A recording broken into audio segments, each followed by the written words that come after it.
Di-influencing, gaya hidup melawan pengaruh sosmed.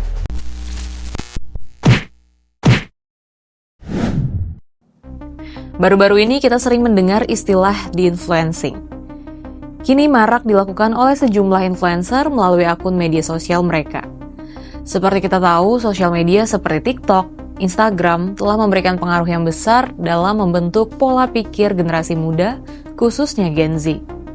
Itulah makanya mereka yang mampu memberikan pengaruh ini disebut influencer. Di-influencing ini sebaliknya. Di-influencing lahir sebagai respons terhadap budaya konsumtif yang didorong oleh tren media sosial, di mana influencer sering mempromosikan gaya hidup yang sulit dijangkau oleh sebagian besar masyarakat.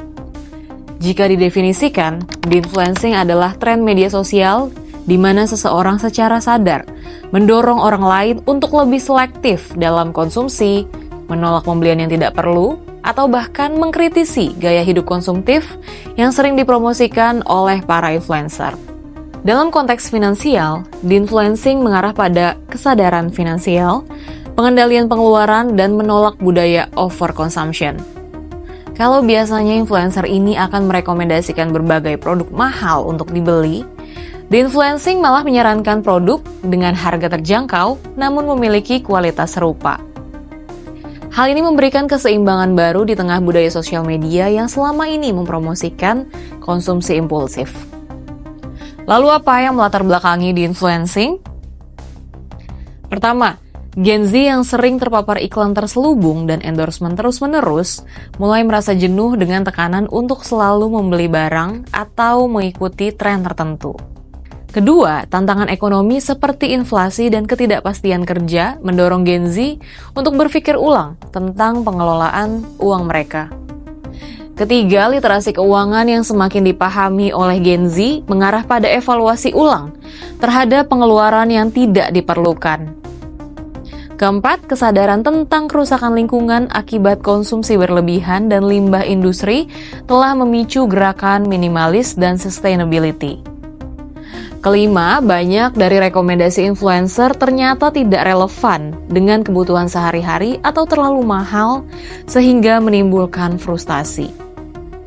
Dalam di-influencing, para kreator akan mengajak pengikutnya untuk mempraktekkan pengeluaran yang lebih bijak, seperti membeli hanya barang-barang yang benar-benar diperlukan, menolak tren sementara atau barang-barang yang terlalu mahal, menghindari gaya hidup yang hanya fokus pada citra sosial seperti sering makan di tempat mahal atau bepergian demi konten media sosial. Berinvestasi pada kebutuhan jangka panjang, bukan gaya hidup. Membagikan strategi mengelola anggaran atau membedah pentingnya menabung dibanding membeli barang branded. Lalu bagaimana tips agar kita tidak konsumtif? Yang pertama tentunya buat prioritas keuangan bulanan, termasuk alokasi untuk tabungan dan investasi. Kedua, unfollow akun yang memicu konsumtif. Kurangi paparan dari influencer atau akun media sosial yang mempromosikan gaya hidup konsumtif. Yang ketiga, cari review netral. Sebelum membeli produk, lihat ulasan dari sumber terpercaya yang tidak disponsori. Keempat, gunakan prinsip 30 hari. Tunda pembelian barang yang tidak mendesak selama 30 hari untuk melihat apakah masih benar-benar ingin membeli. Yang kelima, tingkatkan literasi keuangan, pelajari tentang manajemen keuangan pribadi, termasuk menabung dan investasi, dan pengendalian hutang.